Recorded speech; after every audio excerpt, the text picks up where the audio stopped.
सर्वशक्तिमान पिता धन्यवाद करते हैं आज के सुंदर बाइबल दिन के लिए। खुदावन हर एक को बड़ी बरकत दे, आशीष करे पिता, यीशु नाम से मांगते हो, आमीन।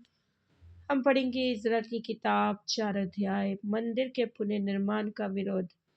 जब यहूदा और बिन्यामीन के शत्रुओं ने ये सुना कि बंधुआई से छूटे हुए लोग इज़राइल के परमेश्वर यहोवा के लिए मंदिर बना रहे हैं, तब वे जरुब्बाबेल और पूर्वजों के घरानों के मुख्य मुख्य पुरुषों के पास आकर उनसे कहने लगे, हमें भी अपने संग बनाने दो, क्योंकि तुम्हारे समान हम भी तुम्हारे परमेश्वर की खोज में लगे हुए हैं।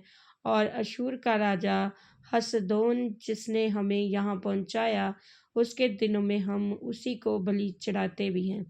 जरुब्बाबेल और यीशु और इस्राएल के पितरों के घरानों के मुख्य पुरुषों ने उनसे कहा, हमारे परमेश्वर के लिए भवन बनाने में तुम्हारा हमसे कोई संबंध नहीं। हम ही लोग एक संग मिलकर फारस के राजा कुस्रू की आज्ञा के अनुसार इस्राएल के परमेश्वर यहोवा के लिए उसे बनाएंगे। तब उस देश के लोग यहूदियों को निराश करने और उन्हें डरा कर मंदिर बनाने में रुकावट डालने लगे। और फारस के राजा कुस्रू के जीवन भर वरन फारस के राजा दारा के राज्य के समय तक उनके मनोरथ को निष्फल करने के लिए वकीलों को रुपया देते रहे। यरूशलेम के पुनर्निर्माण का विरोध। सक्स्य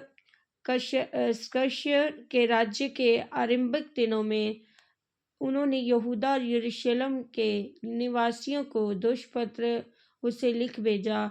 और अर्थशस्त्र के दिनों में बिशलाम और मित्रदात और तालेब ने और उसके सहयोगियों ने फारस के राजा अर्थशस्त्र को चिट्ठी लिखी।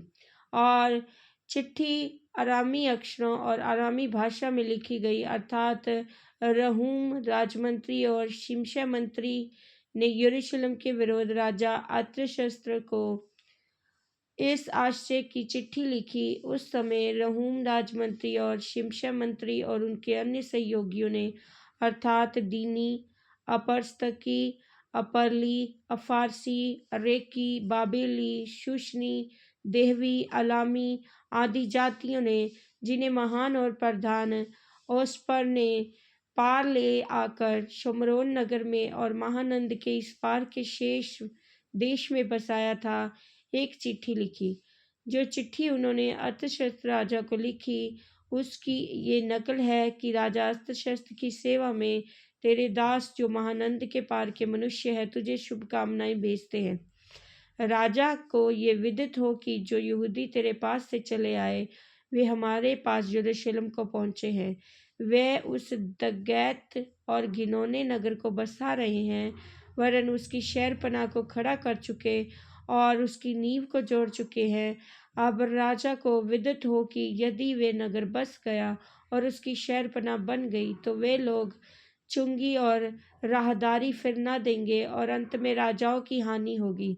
हम लोग तो राज मंदिर का नमक खाते हैं और उचित नहीं कि राजा का अनादर हमारे देखते हो। इस कारण हम ये चिट्ठी भेजकर राजा को चिता देते हैं, तेरे पुरखों के इतिहास की पुस्तक में खोज की जाए। तब इतिहास की पुस्तक पे तू ये पाकर जान लेगा कि वे नगर बलवा करने वाला और राजाओं और प्रांतों की हानि करने वाला है, और प्राचीन काल में से उसमें बलवा मचता आया है। इसी कारण वह नष्ट भी किया गया था। हम राजा को निश्चय करा देते हैं कि यदि वह नगर बसाया जाए और उसकी शहरपनाह बन चुके, तब इसके कारण महानंद के इस पार तेरा कोई भाग ना रह जाएगा। तब राजा ने रहूम राजमंत्री और शिमशा मंत्री और शुमरोन और महानंद के इस पार रहने वाले उनके अन्य सहयोगियों के पास ये उत्तर भेजा, कुशल हो। जो चिट्ठी तुम लोगों ने हमारे पास भेजी वह मेरे सामने पढ़कर साफ साफ सुनाई गई। मेरी आज्ञा से खोज किए जाने पर जान पड़ता है कि वे नगर प्राचीन काल से राजाओं के विरुद्ध सिर उठाता आया है और उसमें दंगा और बलवा होता आया है। यरूशलेम के समर्थी राजा भी हुए, जो महानंद के पार से समस्त देश पर राज्य करते थे और कर चुंगी और राहदारी उनको दी जाती थी। इसलिए अब इस आज्ञा का प्रचार कर कि वे मनुष्य रोके जाएं, और जब तक मेरी ओर से आज्ञा ना मिले तब तक वे नगर बनाया ना जाए। चौकस रहो, इस बात में ढीले ना होना, राजाओं की हानि करने वाली वे बुराई क्यों बढ़ने पाए। जब राजा अस्तशस्त्र की ये चिट्ठी रहूम और शिमशै मंत्री और उनके सहयोगियों को पढ़कर सुनाई गई, तब वे उतावली करके यरूशलेम को यहूदियों के पास गए और बलपूर्वक उनको रोक दिया। तब परमेश्वर के भवन का काम और जो यरूशलेम में है रुक गया, और फारस के राजा दारा के राज्य के दूसरे वर्ष तक रुका रहा।